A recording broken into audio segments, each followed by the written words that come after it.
For these lemon cupcakes, we need butter, unsalted, which we're going to have 125 grams of, caster sugar, preferably unrefined, fair trade and organic.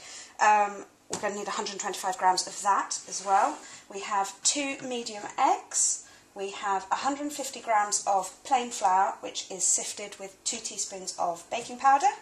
We have the zest of 2 lemons in the basic mix, and we are going to add a dash of Sicilian lemon extract, which is a pure natural extract that's got a lovely fresh flavour, but you could easily use lemon juice instead. So here we have our butter and sugar, which we're going to whisk together. It is absolutely crucial for a good cupcake that you have nicely softened room temperature butter before you start, otherwise you're just going to break your whisks trying and it will be a nightmare.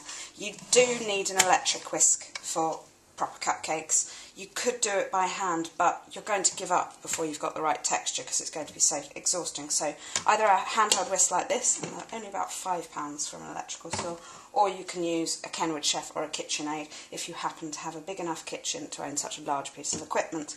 It's going to be a bit noisy and it takes a while. You need to be really patient, so just break the butter up a little bit before you start and then just start whisking. With it on, preferably.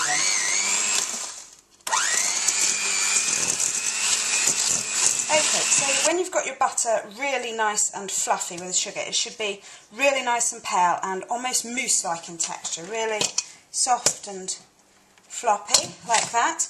Now you want your eggs, so just take your eggs and just very lightly beat them together. You're not trying to get any air in, you're just trying to break them up so that white and yolk mix into the batter evenly. That is absolutely fine. And the next crucial thing to remember when you're doing your cupcakes is to add the egg gradually and beat really well in between each addition. So otherwise it'll curdle, and that's not the end of the world, but your cupcakes will not be as light and fluffy.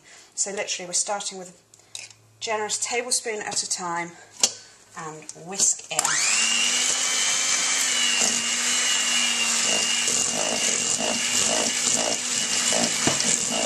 Just repeat.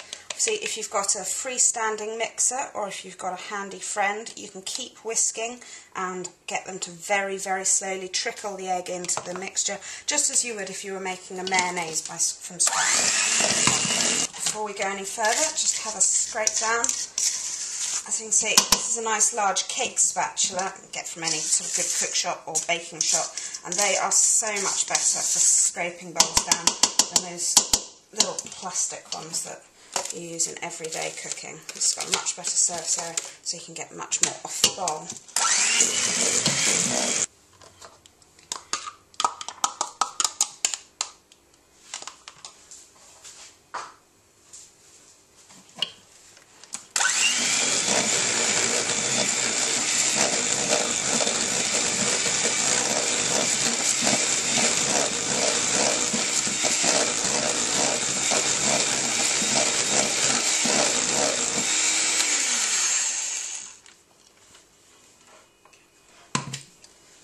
Scrape down again.